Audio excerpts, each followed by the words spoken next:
I was born in a small town in eastern part of India in a state called Orissa, in a traditional and conservative family, where education and women having a career was never given importance.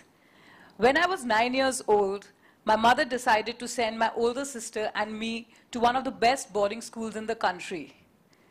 At that point of time, my grandmother turned around and told my mother, why bother? As eventually they would get married and they would play a role of a traditional housewife. Where we lived, there were no proper schools, and my mother sent us. She stood against my grandmother's wishes, and she finally sent us. So I was pretty casual about my studies when I was in the boarding school. And in fact, I barely scraped through. You know, there were teachers always complaining, and I wasn't really good in studies. And then when I was a teenager and in standard 12th, my older sister got married. I started thinking to myself, if this is what I wanted to do, or everybody wanted me to do. At the same time, my father went through financial crisis. It's strengthened me further. It was a tough time for all of us, and I thought to myself, I want to see the world. I want to have a career. I did not see myself getting married into a traditional household where there were going to be limitations imposed on women. I thought I had a dream. That was a turning point for me. I started studying very hard in my 12th examination, and I got through one of the best colleges for women in the country. At that point of time, I had to opt for philosophy because my father did not want me to study. He did not want me to be, outside the campus. And everyone, those around me who was serious about a career, had taken up economics. I did not let that put me down. I started doing a part-time course in advertising and PR, but it wasn't enough to get me started. I started doing my research for a master's program for communication management in western part of India. Against my father's wishes, who said by then that, you've had enough of education, now you should stay back at home and get married. And I said, no, I'm going to go there. And I packed my bags. I had cleared my written examination, but I told my parents I've got the admission.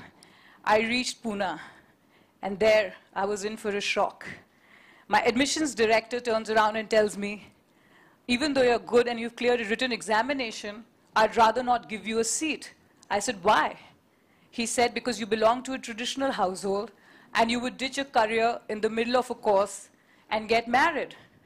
I looked him in the eye, and I said, I shall have my company one day. I wanted to break barriers against the mindset with which I had grown up with.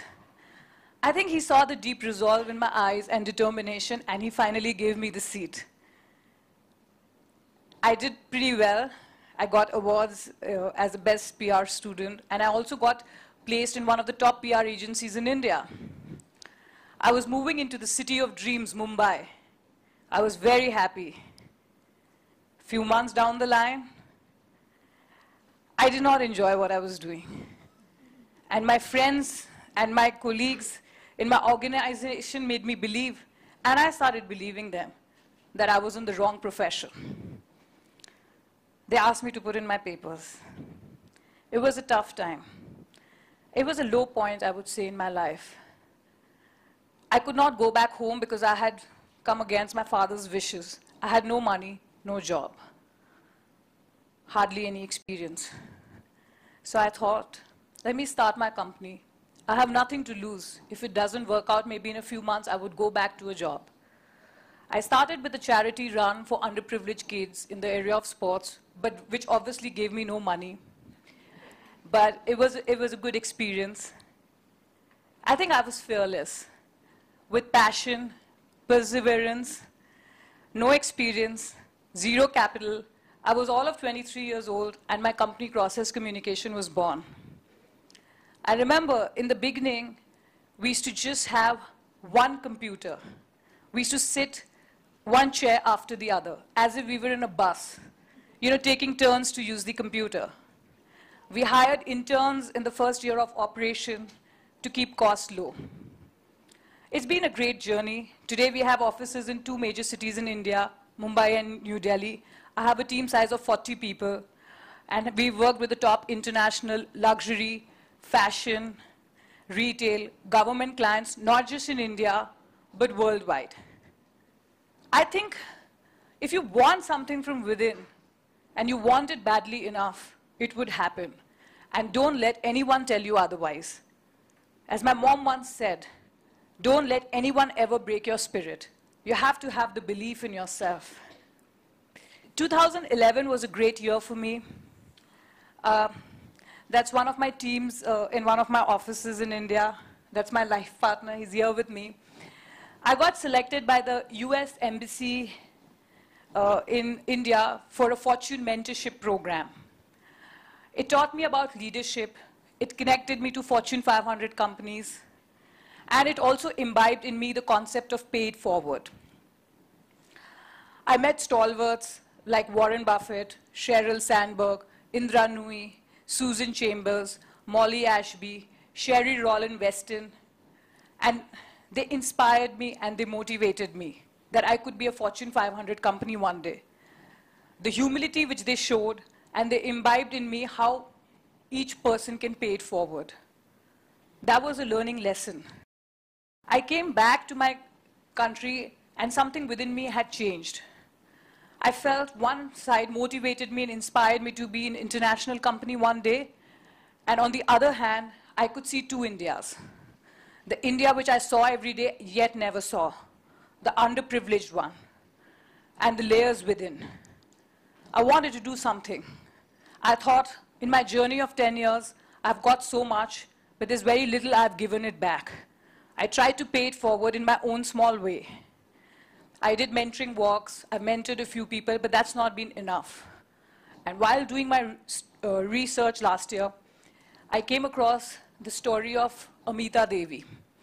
She was sitting underneath a tree in one of the most backward states in India, not educated beyond high school, and she was addressing a crowd of 400 people.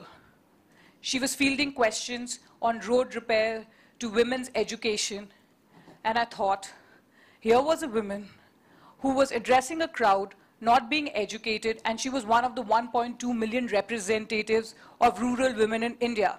She was the president of a village council, and she wanted the women in her village to go to universities.